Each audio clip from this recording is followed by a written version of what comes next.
Welcome to టీసెట్. ఈ వీడియోలో మనం ఇంటర్నేషనల్ రిలేషన్స్లో భాగమైనటువంటి యూనిట్ 2లో భాగమైనటువంటి ఇండియా మాల్దీవ్స్ ఉన్నటువంటి సంబంధాలను ఇండియా మాల్దీవ్స్ రిలేషన్స్ని డిస్కస్ చేసుకోబోతూ ఉన్నాం.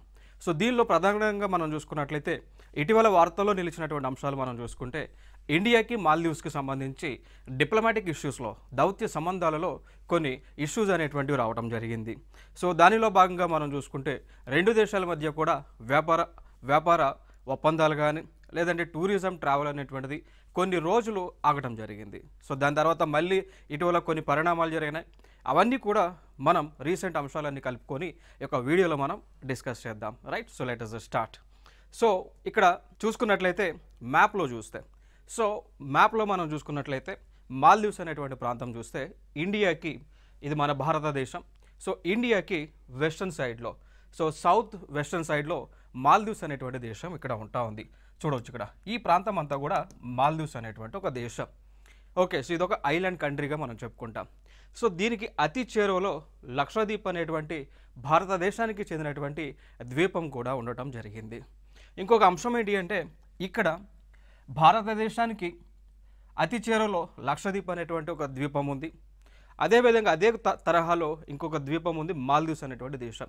బట్ ఇక్కడ మన భారత ప్రభుత్వము టూరిజం పరంగా చూసుకుంటే పర్యాటక రంగంగా పరంగా చూసుకుంటే మాల్దీవ్స్ దేశానికి ఎక్కువ ఇంపార్టెన్స్ అనేటువంటిది ఇస్తూ ఉంది. దానికి గల కారణాలు చూసుకున్నా కూడా అది డిప్లొమాటిక్ రిలేషన్స్ పాయింట్ ఆఫ్ వ్యూలో ఎక్కువ ఇంపార్టెన్స్ అనేటువంటిది కల్పిస్తూ ఉన్నారు. సో దానికి సంబంధించినటువంటి అంశాలు అవన్నీ కూడా ఇంకా మనం ఫర్దర్గా డిస్కస్ చేసుకుందాం.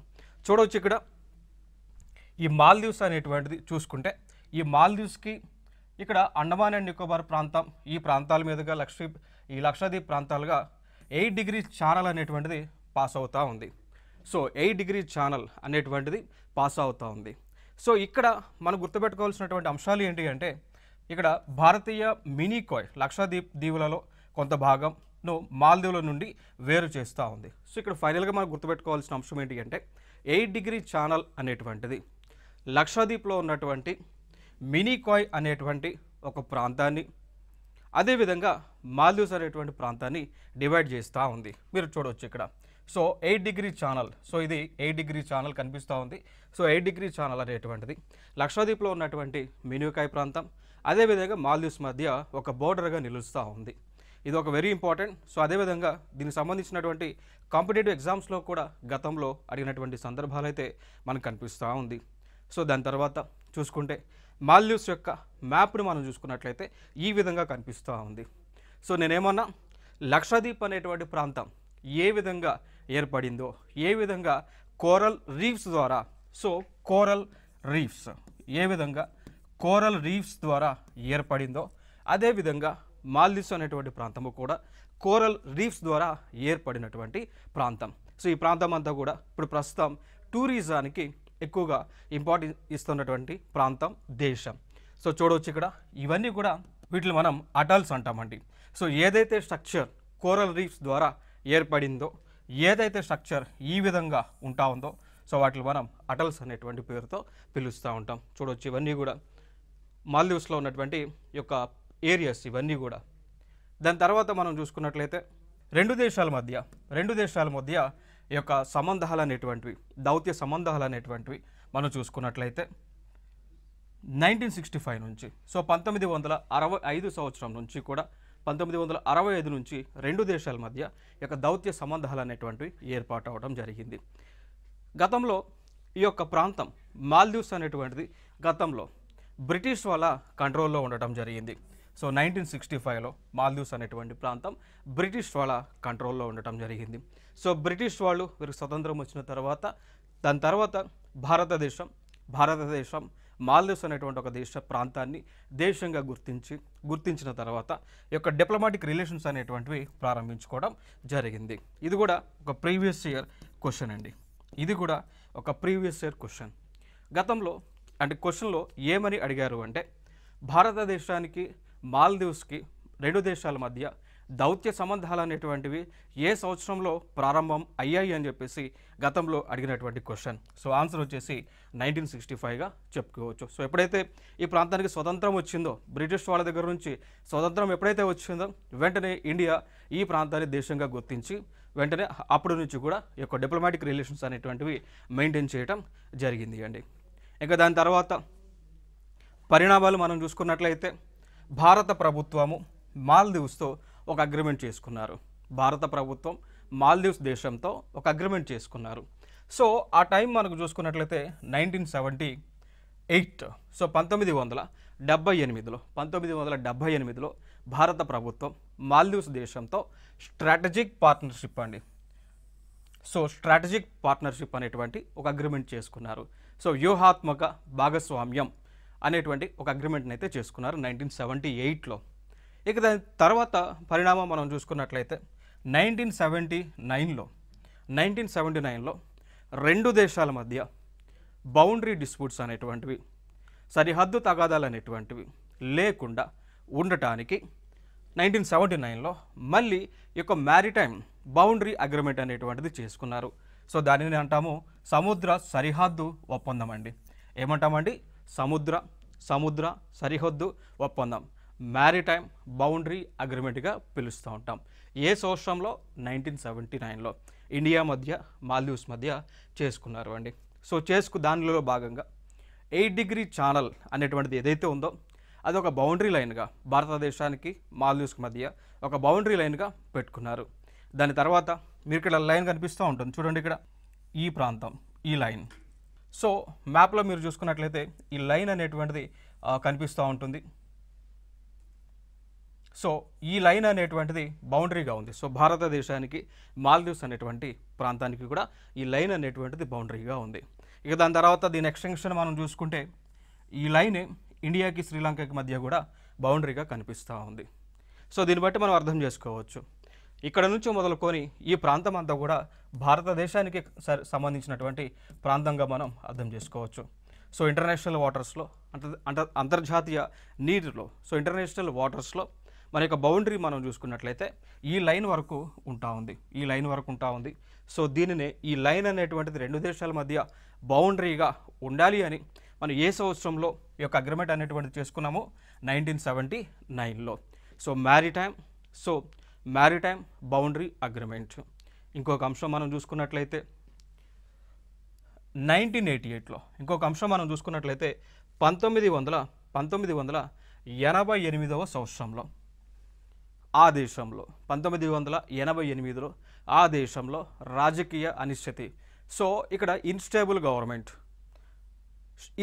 అనేటువంటిది ఆ దేశంలో ఎక్కువగా ఉండటం జరిగింది. సో ఆ టైంలో ఆ దేశంలో ఉన్నటువంటి పొలిటీషియన్స్, రాజకీయ నాయకులు భారతదేశాన్ని రిక్వెస్ట్ చేశారు.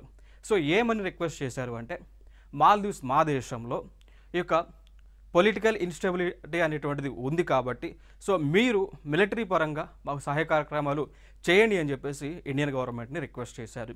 సో ఆ టైంలో ప్రధానిగా ఉన్నటువంటి వారు భారతదేశం నుంచి మిలిటరీ సపోర్ట్ని ఆ దేశానికి ఇవ్వడం జరిగింది. క్లియర్ కదా? సో దానికి సంబంధించినటువంటి మిలిటరీ ఆపరేషన్ క్యాక్టస్ అంటామండి. ఆపరేషన్ క్యాక్టస్, ఆ మిలిటరీ ఆపరేషనే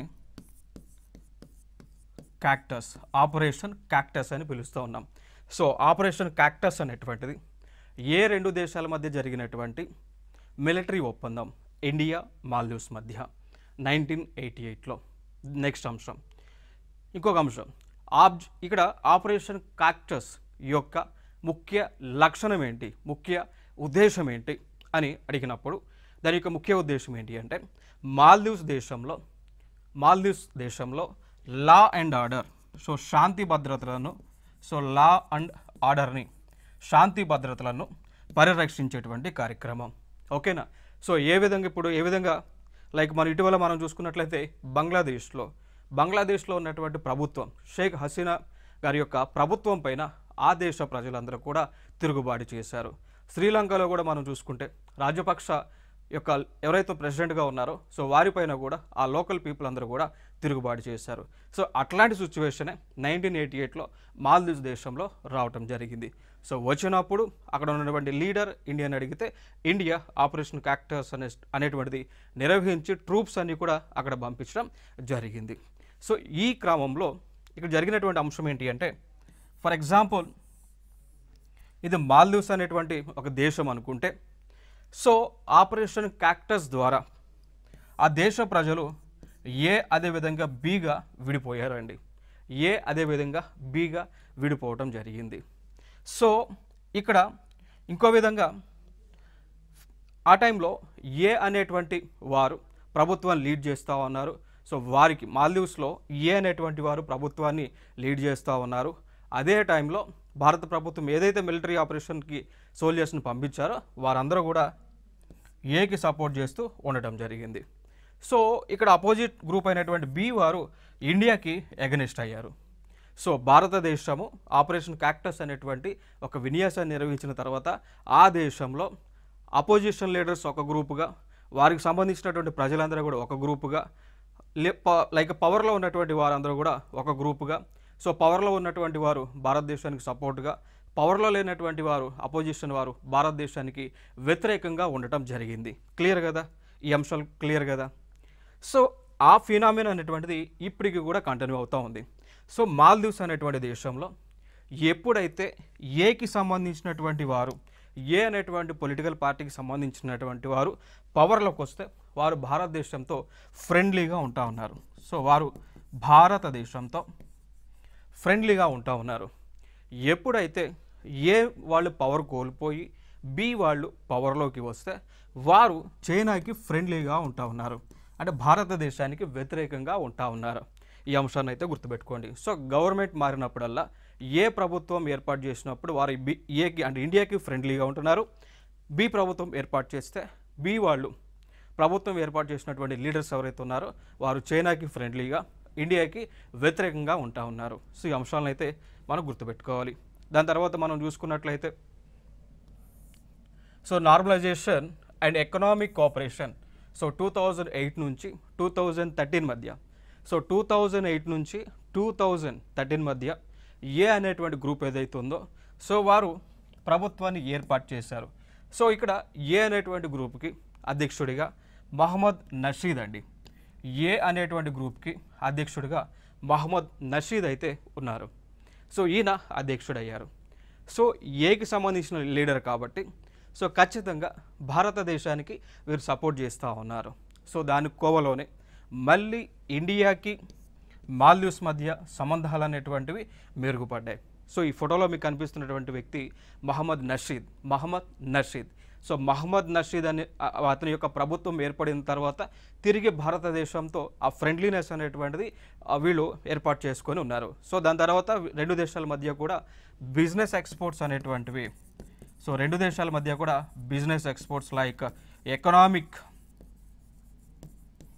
ఎకనామిక్ ట్రాన్సాక్షన్స్ అనేటువంటివి కంటిన్యూస్గా జరుగుతూనే ఉన్నాయండి.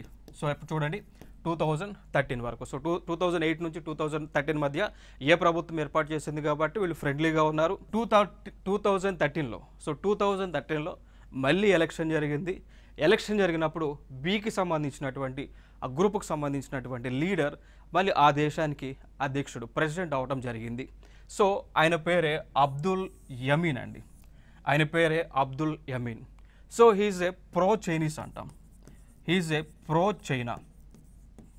సో అబ్దుల్లా యమీన్ అనేటువంటి వ్యక్తి బికి సంబంధించినటువంటి వ్యక్తి. సో అందుకోసమే ఈయన ప్రో చైనీగా ఉన్నారు. ప్రో చైనా అంటే సో లైక్ చైనాకి సపోర్ట్గా ఉన్నారు, ఎగనెస్ట్ ఇండియాగా ఉన్నారు. సో అగెనెస్ట్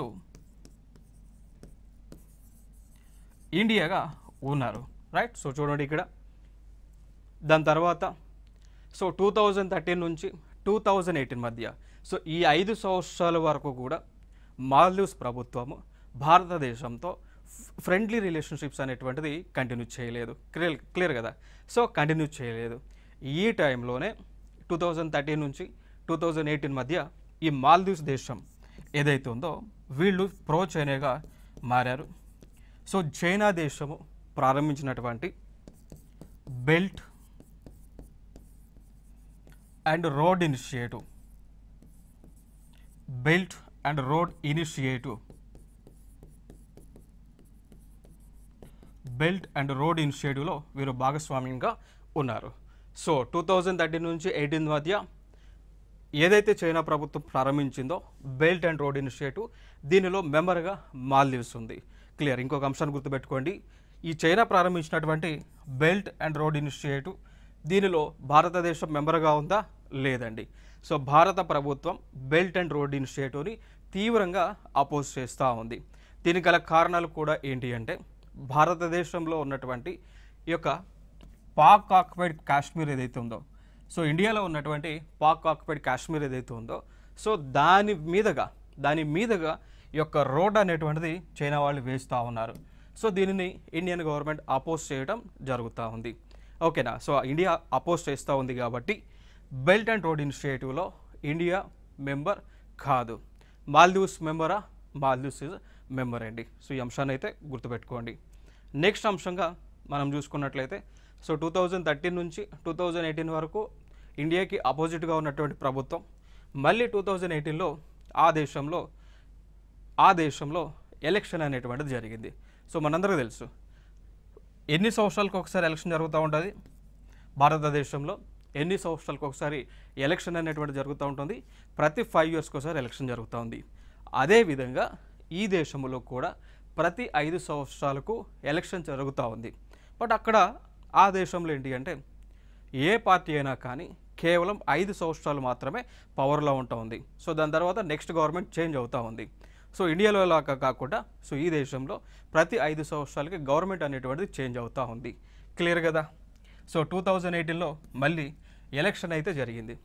సో ఎలక్షన్ జరిగిన తర్వాత ఇబ్రహీం మహమ్మద్ సోలిహ్ అండి, ఇబ్రహీం మహమ్మద్ సోలిహ్ ఈయన ఆ దేశానికి ప్రెసిడెంట్గా బాధ్యతలను తీసుకున్నారు. సో ఇబ్రహీం మహమ్మద్ సోలి అనేటువంటి వ్యక్తి ఈయన ఆ దేశంలో బాధ్యతలు తీసుకున్నారు. సో ఈయన ఏ అనేటువంటి గ్రూప్కి చెందినటువంటి లీడర్. సో మనం డిస్కస్ చేసాం, ఏ అనేటువంటి వారు భారతదేశానికి ఫ్రెండ్లీగా ఉన్నారు, బి అనేటువంటి వారు చైనాకి ఫ్రెండ్లీగా ఉన్నారు. మరి ఇక్కడ ఇబ్రహీం మహమ్మద్ సోలిహ్ అనేటువంటి వ్యక్తి ఏకి ఫేవర్గా ఉన్నాడు కాబట్టి ఖచ్చితంగా మనతో మళ్ళీ దౌత్య సంబంధాలు అనేటువంటివి కంటిన్యూ చేస్తారు. సో అదేవిధంగా ఈ యొక్క దౌత్య సంబంధాలు, అదేవిధంగా బైలేటరల్ రిలేషన్స్, దాన్ని ద్వైపాక్షిక సంబంధాలు అంటాం, బైలేటరల్ రిలేషన్స్ అంటామండి. సో ఇబ్రహీం మహమ్మద్ సోలిహ్ గారు బైలేటరల్ రిలేషన్స్ని మళ్ళీ ప్రారంభించడం జరిగింది. సో ఇక్కడ నుంచి మళ్ళీ ఈ మాల్దీవ్స్ ప్రభుత్వం భారతదేశంతో చేతులు కలిపి ఈ యొక్క డెవలప్మెంట్లో వారు ముందుకు పోవడం జరుగుతూ ఉంది. నెక్స్ట్ అంశం మనకు చూసుకుంటే మళ్ళీ సో 2018లో ఎలక్షన్ జరిగింది కదా. సో 2018లో ఎలక్షన్ జరిగింది కదా. సో టర్మ్ వచ్చేసి 2018కి వాళ్ళు 5 yearsలో రూలింగ్లో ఉంటారు కాబట్టి మళ్ళీ 2023లో ఎలక్షన్ జరగాలి. సో 2018కి 5 yearsని కలిపితే 2023 అవుతుంది. సో 2023లో మళ్ళీ ఎలక్షన్ జరగాలి. జరిగిందా లేదా? జరిగింది. 2023లో ఎలక్షన్ జరిగింది. సో ఈ ఎలక్షన్ క్యాంపైన్లో బి అనేటువంటి గ్రూప్కి చెందినటువంటి లీడర్, ఆయన పేరే మహమ్మద్, రైట్. సో ఆయన పేరే మహమ్మద్ మౌజీ అండి. మహమ్మద్, దీన్ని మనం MOHD అని రాసుకోవచ్చు, మహమ్మద్ షార్ట్కట్లో. Okay. So Mohammed Muizzu. So B అనేటువంటి గ్రూప్ ఏదైతే ఉందో దానికి లీడర్ మహమ్మద్ మౌజీ. వీళ్ళు ఇండియాకి వ్యతిరేకంగా ఉన్నారు. సో దానిలో భాగంగానే మహమ్మద్ మౌజీ ఎలక్షన్ క్యాంపెయిన్ చేశారు. ఆ ఎలక్షన్ క్యాంపెయిన్లో వాళ్ళ పార్టీకి చెందినటువంటి మేనిఫెస్టోలో ప్రధానమైనటువంటి అంశం ఏంటి అంటే ఇండియా అవుట్ క్యాంపెయిన్. ఆ ప్రధానమైనటువంటి అంశం ఏంటి అంటే ఇండియా అవుట్ క్యాంపెయిన్ అండి. So India out campaign. So ఇదే క్వశ్చన్ని ఇటీవల ఎస్ఎస్సి సిజిఎల్లో ఇదే క్వశ్చన్ని అడగడం జరిగింది. సో ఏ దేశము భారతదేశానికి వ్యతిరేకంగా ఇండియా అవుట్ క్యాంపెయిన్ని ప్రారంభించారు అని ఎస్ఎస్సి సిజిఎల్లో టైర్ 1లో అడిగినటువంటి క్వశ్చన్. ఆన్సర్ ఏమవుతుంది అండి? మాల్దీవ్స్. సో ఇక్కడ ఇండియా అవుట్ క్యాంపెయిన్ అనేటువంటిది ఏ దేశం ప్రారంభించింది? మాల్దీవ్స్ అనేటువంటి దేశం. ఎందుకు? భారతదేశానికి వ్యతిరేకంగా భారతదేశానికి చెందినటువంటి ఆర్మీ పర్సన్స్, ఆ దేశాన్ని రక్షిస్తున్నటువంటి ఆర్మీ పర్సన్స్ ఆ దేశంలో లేకుండా భారతదేశంతో ఎటువంటి సంబంధాలు అనేటువంటివి కంటిన్యూ చేయకుండా ఉండే విధంగా ఈ యొక్క ఇండియా అవుట్ క్యాంపెయిన్ అనేటువంటిది లాంచ్ చేశారు మాల్దీవ్స్ ప్రభుత్వం. క్లియర్. ఈ అంశాన్ని అయితే ప్రస్తుతానికైతే గుర్తుపెట్టుకోండి. దాని తర్వాత మనం చూసుకున్నట్లయితే 2024 జనవరిలో మహమ్మద్ మౌజీకి సంబంధించినటువంటి ప్రభుత్వంలో ఉన్నటువంటి 3 మినిస్టర్లు భారతదేశం పైన నెగిటివ్ కామెంట్స్ చేశారు. సో భారతదేశం పైన, భారతదేశం ప్రధాని కానీ అదేవిధంగా భారతదేశం యొక్క ప్రజలపైన నెగిటివ్ కామెంట్స్ అనేటువంటివి చేయడం జరిగింది. సో ఆ నెగిటివ్ కామెంట్స్ అయితే ఎగ్జామ్కి అయితే అవసరం లేదు కాబట్టి డిస్కస్ చేయడం లేదు. Let it be leave it right. So ఇక్కడ మనం చూద్దాం. ఇక్కడ సో ఎప్పుడైతే వారు భారత ప్రభుత్వం పైన వ్యతిరేకంగా కామెంట్స్ చేశారో భారతదేశం నుంచి టూరిజం సెక్టర్ అనేటువంటిది కంప్లీట్గా ఆపేశారండి. సో భారతదేశం నుంచి పర్యాటకులు మాల్దీవ్స్కు వెళ్ళటం స్వచ్ఛందంగా ఆగిపోయారు. సో దానివల్ల కలిగినటువంటి నష్టం ఏంటి అంటే దాదాపు మాల్దీవ్స్ దేశంలో 150 మిలియన్ల యుఎస్డి అండి. So dollars. సో భారతదేశం నుంచి టూరిస్టులు అనేటువంటిది ఆ దేశంకి వెళ్ళకపోతే 1 ఇయర్ టైంలో అంటే ఇప్పటి వరకు లాస్ ఎంత వచ్చింది అంటే $150 మిలియన్ మేర లాస్ అనేటువంటిది రావడం జరిగింది.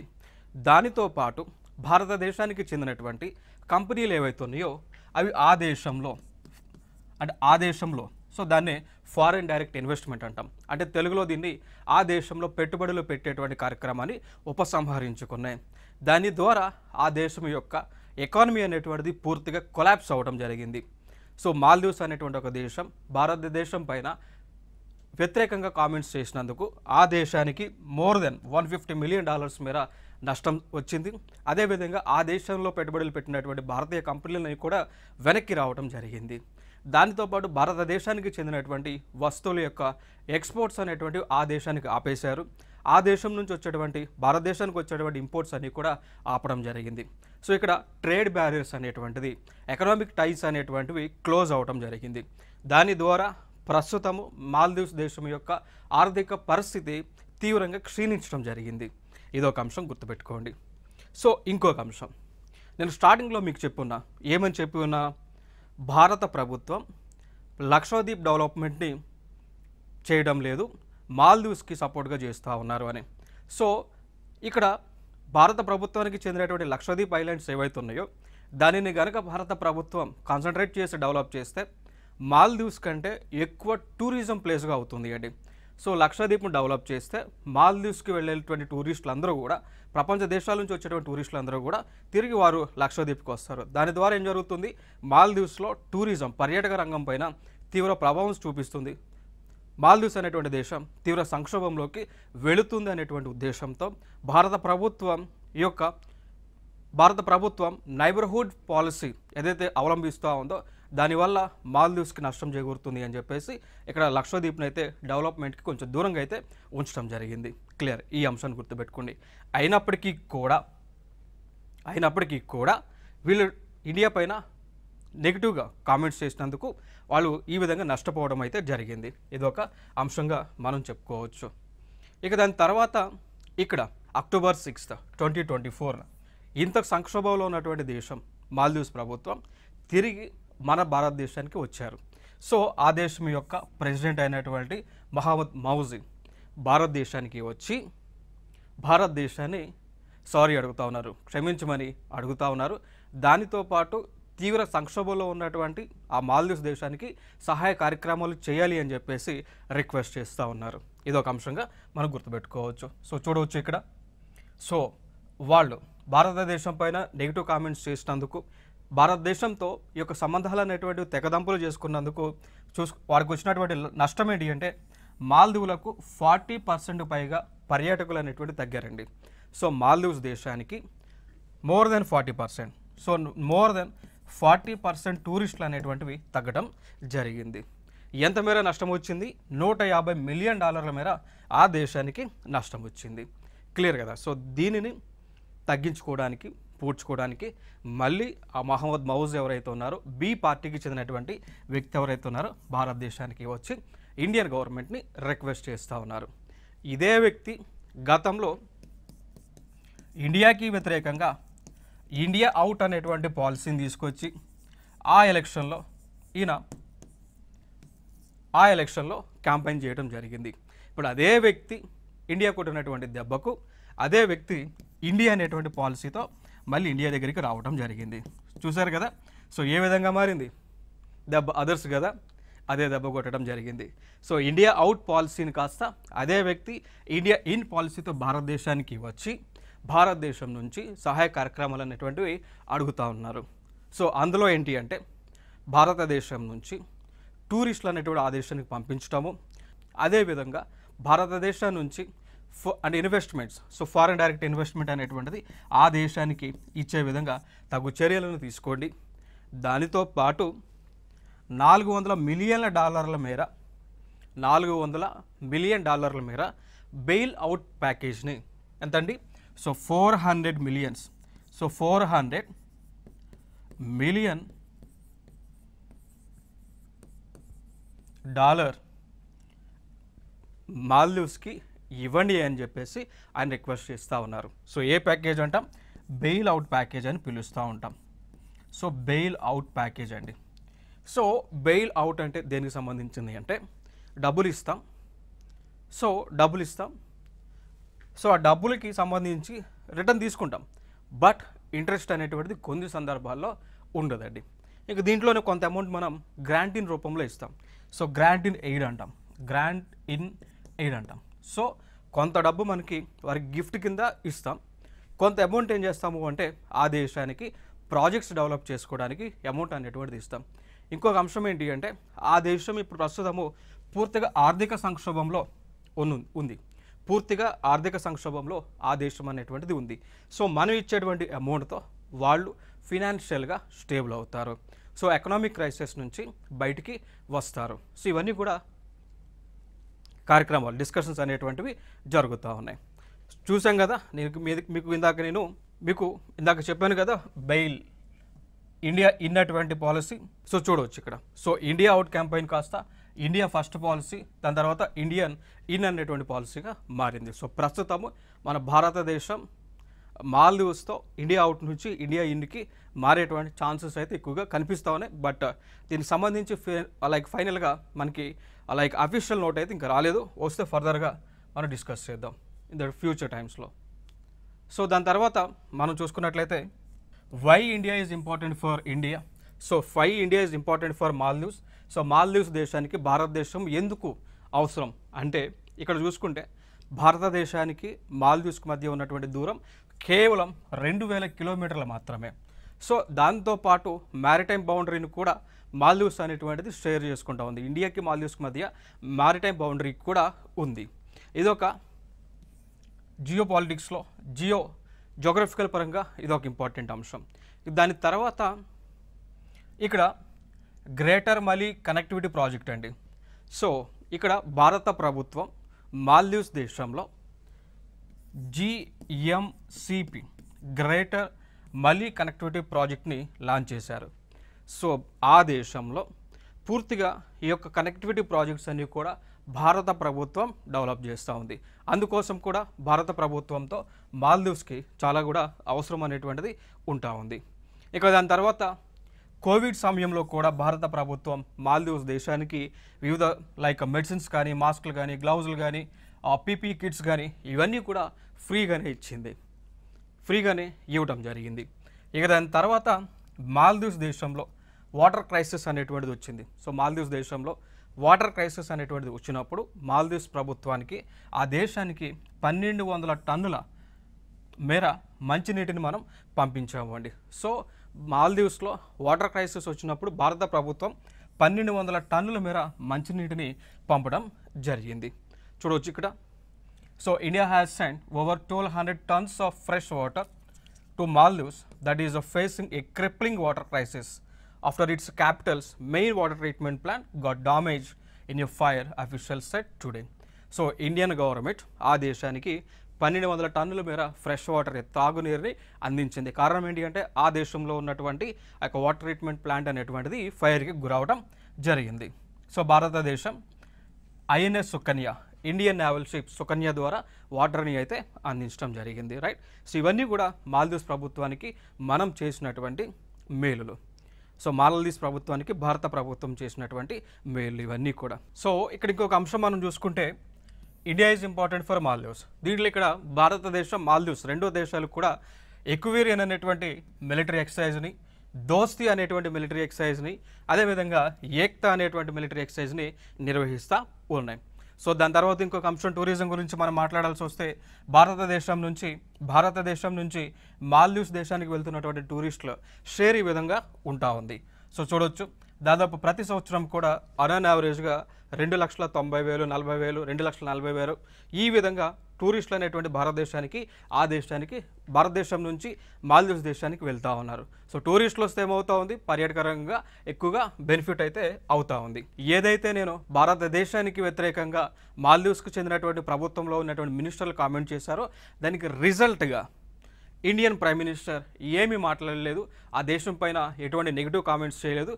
జస్ట్ లక్షద్వీప్ అనేటువంటి ఒక కేంద్రపాలిత ప్రాంతానికి, భారతదేశానికి చెందినటువంటి ప్రాంతానికి వెళ్ళి చైర్ వేసుకొని కూర్చొని ఫొటోస్ దిగి దాన్ని సోషల్ మీడియాలో అప్లోడ్ చేశారు. దీని రిజల్ట్గానే జస్ట్ ఒక్క స్టేట్మెంట్ ఇవ్వలేదు, ఏమీ అనలేదు. చైర్ వేసుకొని లక్షద్వీప్లో బీచ్లో కూర్చొని ప్రమోట్ టూరిజం ఇన్ లక్షద్వీప్ అనేటువంటి ఒక ట్యాగ్ లైన్ అయితే ట్రెండింగ్లోకి తీసుకొచ్చారు. దీని ద్వారా కంప్లీట్గా మాల్దీవ్స్ దేశం యొక్క ఎకానమీ అనేటువంటిది కంప్లీట్గా కొలాప్స్ అవడం జరిగింది. రైట్. సో ఇది ఇక్కడ ఇంపార్టెంట్గా మనం తెలుసుకోవాల్సినటువంటి అంశాలండి. సో ఈ యొక్క ఫొటోస్ రిజల్ట్ ఏంటి అంటే ఈ రోజున ఆ యొక్క మాల్దీవ్స్ దేశానికి చెందినటువంటి మహమ్మద్ మౌజీ గారు భారతదేశానికి వచ్చి కాళ్ళవేళ పడుతూ ఉన్నారు. దీనికి సంబంధించినటువంటి important information related to India and Maldives. Thank you.